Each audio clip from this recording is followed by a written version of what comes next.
Welcome to the Fishing Daily podcast. Today I am joined by Patrick Murphy from the Irish South and West. And Patrick is joining us from Brussels. Welcome, Patrick. Hi, Oliver, and hello to the listeners. Hey, everybody. Thank you, Patrick. Patrick, big news. The cat's out of the bag. You're going to be running for the next European Parliament elections in 2024. How did this come about?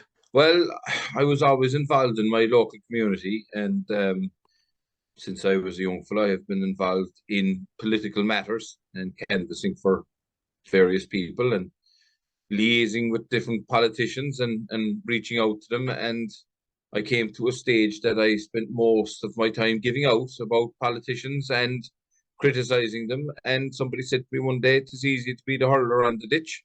And, why don't you put yourself forward?" And I chuckled at it.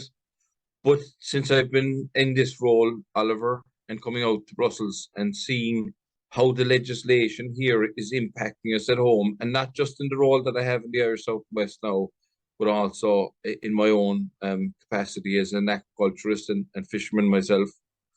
And I just say it's crazy. And even though we are part of the consultative process, I think we have to be a step up to be really listened to. We seem to tick the box and a lot of stuff, and then it comes in, like you see in the VMEs, vulnerable marine ecosystems, farm to fork, Green Deal, taxonomy. We are present when all this new legislation and regulation is being drafted, and we have an input. But our role and the input isn't as important as I think it should be. And I've just said, I could keep doing this for the rest of my life. Whereas, if I become an MEP, I'd be hoping I'd have a greater input and influence on this, because it's really, people don't realize how many laws are coming from Europe, and all of them are, and right down to our finances. And we're legally bound to bring in 180,000 people. And this is all coming from Europe, this is all from being Europeans. So I think it's critical. So again, there's no point in me giving out about people and saying, why aren't they doing this? And trying to convey information to people. So yourself now, Oliver, how complicated and complex the Irish fishing industry is, and the amount of regulations that govern it, and the laws that govern it, and the interpretation of those laws. Like, everything is inside the courtroom now. So despite my own knowledge on law and what happens in regulations in Europe, it's you have to be there at the drafting stage. You have to have the influence, as far as I'm concerned, and follow it through. And in the role I'm at the moment, I don't see that I'm getting the bang for the buck that I think my time that I'm putting into it can get. And so I put my name forward. Why ain't to? I suppose as people are asking the question, and rather than the party politics, I look at the people behind it. And I looked at Peadar Tobin, and Peadar Tobin told the Irish public, I'm not going to be told what to do. I have my own views. I'm not going to toe the party line. I'm not going to stand up and make a fantastic speech about backing something or other, and then turn around at the end of it and say, well, I'm not going to vote against the whip anyway, so you can disregard everything that I've said. And I look at people like that and I say, well, do you go for party politics, or you go for the people behind it? And it's a growing party, and if I'm in it, I hope that I'd be allowed to influence it and drive the party. That's what I want to get involved in politics for, is change. I don't agree with how things are being handled at the moment. Look at our fishing industry. I grew up in a thriving industry. You couldn't get into it. There was a queue to get ahead of the queue to get into the industry. That's completely and utterly destroyed now. And if somebody says, well, that's not down to political, of course it is. Absolutely it is. And nothing sure anybody's dreaming to think that if that's why our industry is the way it is. Look at Norway. We're over now trying to negotiate and hammer home to the European Union, for the first time I know of, is that Irish waters our Irish waters and to allow another member state or even a coastal state, would you believe it, into our waters to just fish away happily? What's in it for us? Like, these are our waters. Now, I know we're part of the European Union, but what galled me in Brexit was one of the things that really annoyed me is, first of all, we paid the price for Brexit ourselves out of our own fish. But when you looked at what other people paid, where did they pay it from? They paid it from Irish waters. They gave back fish in the North Sea, which was the UK's fish. But look at the Celtic Sea. Look at the Irish Sea. And a prime example of that is the Irish Sea herring. There's only two countries we're fishing it, Ireland and the UK. We gave up our Irish Sea herring. We had to hand it over. We didn't choose to do that. That was a political decision. So these political decisions have driven me to put my hat in the ring. And look, people will either vote for me or they won't. On the international stage, there's no doubting we did what we needed to do when we met the Russian ambassador. And I'm hoping people will see that. So my knowledge and skill set isn't exclusively fisheries. There's a hell of a lot more. And I know what it's like to open up the wallet at the end of the week and go, oh God, what am I going to do next week? And I think you cannot understand what it's like to be an ordinary person in Ireland, not a career politician. You have to go through the pain to understand what it really means for a person that you're representing. Well, Patrick, the thing is, we'll probably be hoping that you'll be going to the Fisheries Committee. And at the moment, there's no permanent member from Ireland, even though we've got 12% of the waters or whatever percentage, however it's measured. Whether or not I would be a better representative on the PESH committee if I got there, yes, I've no qualms in saying that. I've fished all my life. I now see the regulatory side of it. I've represented fishermen, and I'm telling you, 100%. And do I know it all? Not for a second. But I certainly know more than most that's in that area in Europe.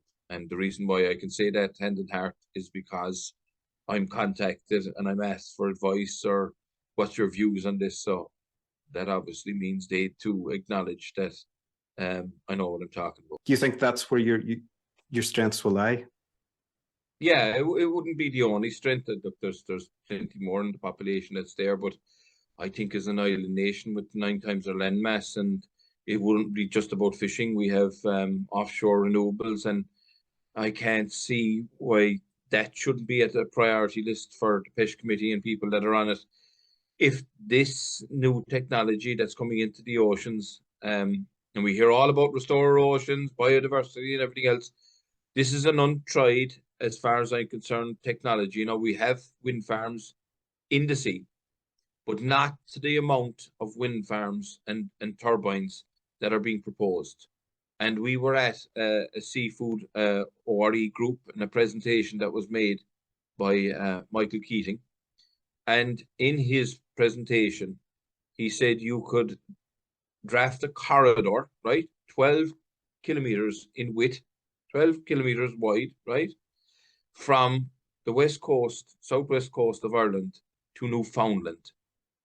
And that's the area you're talking about on the desire of our government to create offshore wind renewable. And like, I don't think people realize what is coming and what this will mean. Look, if you stand a pole in the river, it'll change the flow of the river. You will see currents sweeping from it. It completely alters. These will have an effect on the environment. They're going to have a continuous pulse from cables. We've had this discussion before. So, like, I want to try and work with the OREs. I've always said that. And if it's safe, if it's beneficial, if it doesn't do any harm, if it actually protects species, then why not? Of course, you know, we get a renewable energy source. Not as green as people might think, because there's a lot of stuff into the making of these things, and I don't know what the lifespan is. There's an awful lot of information that seems to be missing. The carbon footprint, the carbon credits, I think that's where the money lies in this. I don't think it's just about power generation. I think there's a there's a whole economy and a whole business model built around carbon credits. We've seen that with the purchasing of Irish land by the UK Vulture Fund company, where we learned that, you know, the carbon credits that they get for planting trees in Irish soil goes back to the UK, which I find absolutely hilarious. And again, this is as an MEP that I'll be going over there. I can't understand how anybody can buy land, plant trees on it and get carbon credits. But there doesn't seem to be any carbon credits for the trees that are on the land or the people that own the land, the whole of the Irish nation. Where's the carbon credits there? Also, where's the carbon credits for all this carbon sequestering we're told that the seas take up? It's our seas. We didn't give away that anyway, that's for sure, to the European Union, but we don't seem to be getting any acknowledgement for that. Instead, we're told get rid of the farmers, get rid of X, Y, and Z, and I find it the sums don't add up, and again, the information isn't there. And I'm not an MEP yet, but as you said, there will be ways of checking this, and being in the European Union, just like you check up yourself there, Oliver, like, so that's what you want. And here's us having this debate and conversation now. And what I'd say to people is this: could you name your MEPs in your area? And if you can, how many times have you met them since they've been out there? How many times have you brought a problem to them or discussed something with them? I think that's insane. Because I think you should be talking to your MEPs every day of the week. Somebody like something, because the regulations and the laws are being drafted in Europe and being implemented here in Ireland. They're being adopted, and a regulation you cannot change. It has to come into the country. Like, once the European Union sets forth the regulation, you're duty bound as a member state to take that in. You might be able to tinker with the language of it, but the regulation is coming and you can do nothing about it. What I noticed back in 1986 when I was out in the visiting the European institutions, and at that stage we weren't sort of as dominated by the European Union as what we are now, but it was definitely going that way. And you know, we're a country that needs to wake up and really get out there and understand what's happening in the EU. We're talking about last time we were meeting was decommissioning. The government on one side is saying that DG Competition has said the rules are this, and the Irish government is saying we can't change these rules. And the last meeting you had in Limerick with the fishermen, what has come from that since? Has been any development? Yeah, but you see, this stems to one of the reasons why, as I said, I put my name forward and I had the ring. Not just on what we discussed in Limerick, well before that, to do with the minister's register for fishers and masters of vessels. You know, that you don't have to be guilty; you have to go on a register. So we wrote a whole load of questions to the European Commission and the Commissioner himself, and the responses we got back weren't adequate, and I just put it like that. And there was a lot of get out of jail cards. Now, surely be to God, I should have been able to pick up the phone to an MEP and say, listen, what's this about, lads? They don't have a clue, not a notion. You know, and to me, that's wrong. And genuinely, and if I would get the honor of going out there, if people do vote for me, and I need a lot of votes, like, you know, this isn't something that I took lightly. Like, this is a big deal. Like, I'd say you want 120,000 votes for you. 100, that's a lot of votes, people. So I'm looking for votes from everybody and anybody. But 120,000 votes, that's my job. I have to know the EU law. There's a lot of it there, but especially if it's specific to my area, which is the marine. Like, there shouldn't be it's a trilogue. You have the member state, you have the European Commission, and you have the European Parliament, and everybody has to sign off on it, right? But I don't think people understand what they're actually signing off on, and understand the ramifications of it. And I had a meeting with the SFPA. I won't go into the details of it, like, but I was scratching my head, and I was told, I'm not a lawyer. I don't have a legal opinion. But neither do they. So, and all I did was ask the questions. show me in the statutes, because I can't find it. You know, I mightn't be a lawyer, but I can read the law. I've learned that. I can guarantee you that. And I said, show me. Where's the implication here? I'm not a judge. I'm not a lawyer. You tell me. And it was just a case of, no, this is the way we are interpreting it, and that's it. And you're just going, but sure, the only way that we can challenge this now is in the courtroom. That's madness. This is hundreds of thousands over something very small, but would have a huge effect on the day-to-day operations of the industry. And just coming back to that, when we brought in the quota balancing system because of an EU regulation, which was the landing obligation, which meant that you couldn't discard fish anymore, and the implications that meant for fishers. And that's up, and that's topsy-turvy now at the moment. Like, but I spent 5 months on your show, on the Skipper, and on the Marine Times documenting what I was saying was that the interpretation of the quota balancing would mean that boats would have to come in and land before the calendar month was up. And I was laughed at. I was like, no, not at all. It isn't right at all. I said, it's here. This is the way it's written. Until finally we got a department, an official in front of the minister to say, yeah, Patrick's correct. And can you imagine people going out to the porcupine? There's 1 week fine left at the end of February. You couldn't get out beforehand. So you're waiting all month to get out. And then you're no sooner out there, you have to turn around and steam and come back in again. You know, whereas because of the changes that we brought in, it changed the interpretation and the way that it was written. You can fish, close down your logbook, continue fishing, and then coming in the second week, and you have a viable trip, and you can use the quota from the previous month, and it doesn't get taken off you in the next month. Now, I would like to make more changes, and I will be very vocal in that, where boats in the demersal, it takes a 2-month window before somebody is balanced. But in the intervening month between your figures and the month that you might have overfished, right, or caught a bit more fish, then the second month, you should be voluntarily able to fish less than that month, or even half your amount, like, because it's about the conservation of the fish. It's about being compliant with the landing obligation. And I couldn't get anybody to agree with me. And I'm just going, sure, this is for the good of the fishermen. And sure, we're trying to reach compliance. We're trying to make sure that the stocks are healthy. That's the ultimate goal here. It's not about punishing fishermen for something that they didn't plan on doing, or shot the net and they got more fish than they had in that particular month, because there is a penalty, there is a payback, regardless of that I call it a penalty. Of what else is it?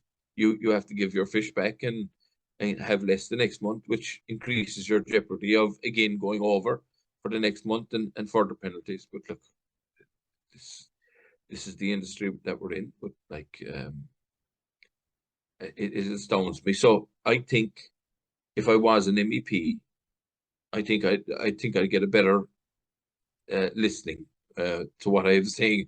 Maybe I'd be more credible, or people would, you know, oh sure, he must be talking sense.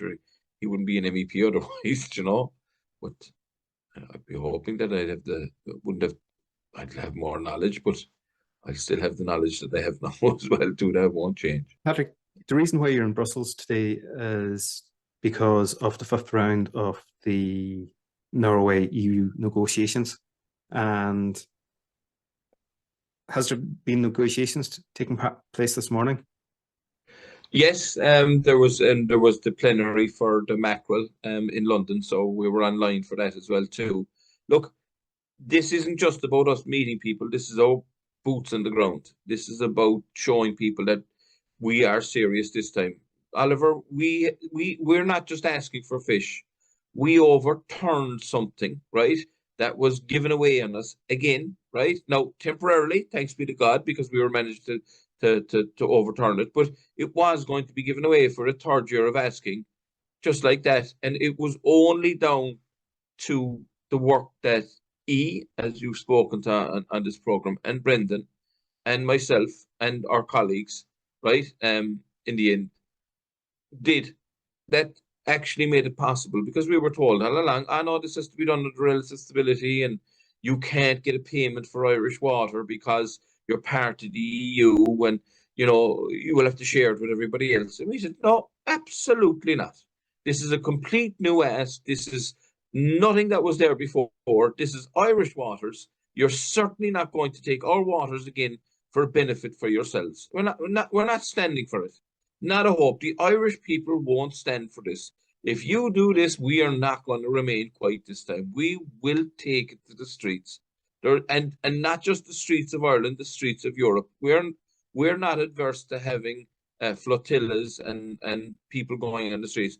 Well, this time, I think the whole of Ireland will understand what would have been an absolute rollover of our people and our rights if a country outside of Europe, let's be straight about this, Norway is outside of the European Union, and to allow that country to come in here for free and to fish away in our waters to catch our fish. And I don't give a monkeys what people might say. So I want to be an MEP. Blue whiting predominantly spawns, grows, and stays in our water. And the Norwegians use that methodology to claim more fish in their waters. Simple. So if they're saying in our waters, this is the rules, then I'm saying, yeah, same rules apply in Ireland's waters. So this is monumentous, because this has never happened in the time that we were part of the European Union, that this acknowledgement has been ironclad. 100%. In fairness to our minister, in fairness to Savignius, in fairness to a lot of the staff inside in the commission, they have acknowledged this now, and they've told Europe, and I mean told Europe, all the other countries, because they're chomping at the bit to get into Norwegian waters, right? And they've told them that not this time. We're not just going to give you access right up to the Irish shoreline, up to 12 miles, to catch fish inside there. Multiples, and we're talking about multiples of what we have to catch. And look, Oliver, we'd have to do a full program on this, right? And I'll explain why. If you go into the stock book on page 56, 57, you will see the historic landings of this fish going back to 2007. And literally, you would want to hold on to your seat when you see what I've seen. This stock has been fished well in excess of 1 million tons every year. And you see countries that never fished it before now suddenly have quotas. You look on the first page, there's countries in the European Union aren't even mentioned. You flick it over, next thing they're catching as much, if not more, fish than the Irish have. There is definitely an investigation has to go into this stock. So I think the average is around 1.3 million, what we're seeing this year over the last decade easily. And we're getting 30 and 40,000 starving in our own waters, and factories all around Ireland closing down because they've no produce. And we watching boats outside in the horizon while our boats are tied to the pier wall, turned off, and lads wondering where we're going to get the next euro from, because we're not allowed to go fishing because we don't have the quotas. And we're not even looking at European boats, well, they are European, but EU boats, and they fishing away merrily. Like, something has to give there. Like, and this is the first time that I can ever remember or recollect where Ireland has been given this acknowledgement. And it's hard fought, I'll tell you. And like, people think that this is jaunt out here. Not at all. I'm exhausted. I left home last night from my house in West Cork at 11 o'clock, up to the park the car, in, wait for your flight, jump on, over to Brussels, into a train, straight to the hotel room, start the meetings straight away and interviews from there on, contacting people, networking. 3 of us, not one of us, myself, Ian, Brendan, just flat out and hanging. We're hanging like. So when we finish this now, I'm all dressed up. I'll go up and we'll try and see, even without arranged meetings, we try and meet people. The last person we met coming back last week only, coming back, was Mairead McGuinness. And luckily, she got trapped on the stairway to go into the plane with me for 20 minutes and I had a captive audience, and by God, did I make use of that. And like Mairead, listened to everything, took on board what was there. Lads, send me the emails. That woman now has sent emails to Savignius, Commissioner, to our Minister, to the Taoiseach, as a European Commissioner, right? In fairness to her. And that stemmed from a 20-minute conversation. Well, Patrick, there seems to be a lot happening, and you know, this could be a big monumental shift for Irish fishing if it happens.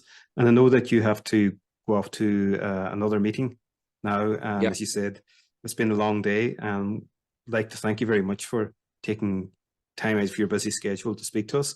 And we wish you all the best with the future careers as an MEP if you get elected, and when you get elected. When I get elected, yeah, we'll look on the positive side. But anybody that's watching this, I won't get elected unless you put the old tick after my name, you know. But like, look, everybody's vying to go to Europe, and everybody tell you they're the man or the woman or the person for the job, right? And that's fair enough. But if you want somebody of the candidates that are there at the moment that knows a little bit about fishing, I'm your man. And simple as that.